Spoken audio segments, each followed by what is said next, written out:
ایک شرابی کے ہاں ہر وقت شراب کا دور رہتا تھا۔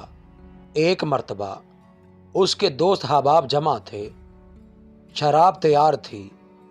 اس نے اپنے غلام کو 4 درہم دیے کہ شراب پینے سے پہلے دوستوں کو کھلانے کے لیے کچھ پھل خرید کر لائے۔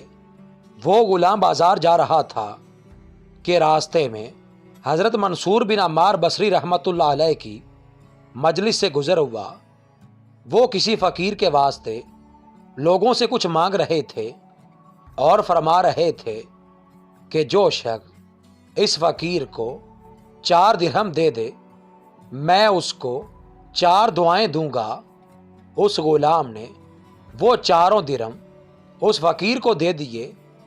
حضرت منصور رحمۃ اللہ علیہ نے فرمایا، بتا کیا دعائیں چاہتا ہے؟ غلام نے کہا، میرا ایک آقا ہے، میں اسے خلاصی چاہتا ہوں۔ حضرت منصور رحمۃ اللہ علیہ نے دعا فرمائی اور پوچھا، دوسری دعا کیا چاہتا ہے؟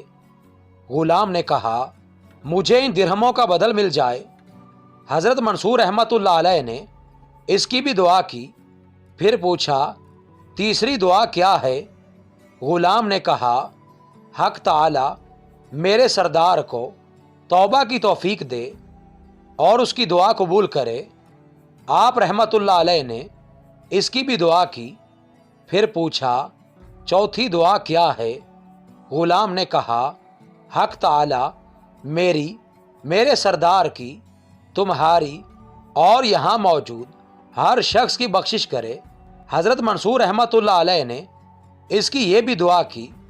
اس کے بعد وہ غلام خالی ہاتھ اپنے سردار کے پاس واپس چلا گیا۔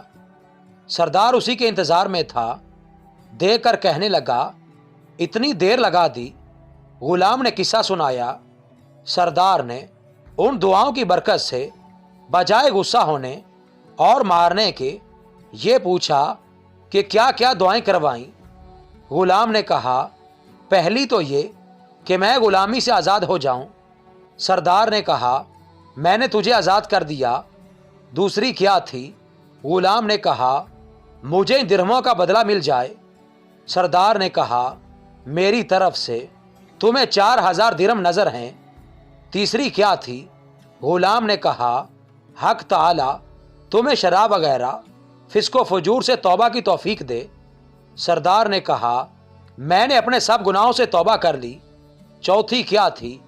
غلام نے کہا، حق تعالی میری، آپ کی، ان بزرگ کی اور سارے مجمع کی بخشش فرما دے۔ سردار نے کہا کہ یہ میرے اختیار میں نہیں ہے۔ رات کو سردار کو خواب میں ایک آواز سنائی دی، جب تو نے وہ تینوں کام کر دیے جو تیرے اختیار میں تھے تو کیا تیرا یہ خیال ہے کہ اللہ وہ کام نہیں کرے گا جس پر وہ قادر ہے؟ اللہ نے تیری اس غلام کی، منصور کی اور اس سارے مجمع کی بخشش فرما دی ہے۔ اس واقعہ سے ثابت ہوتا ہے کہ صدقہ باعث نجات بھی ہے۔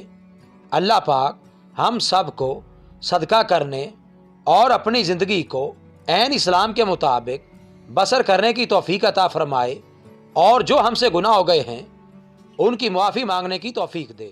آمین۔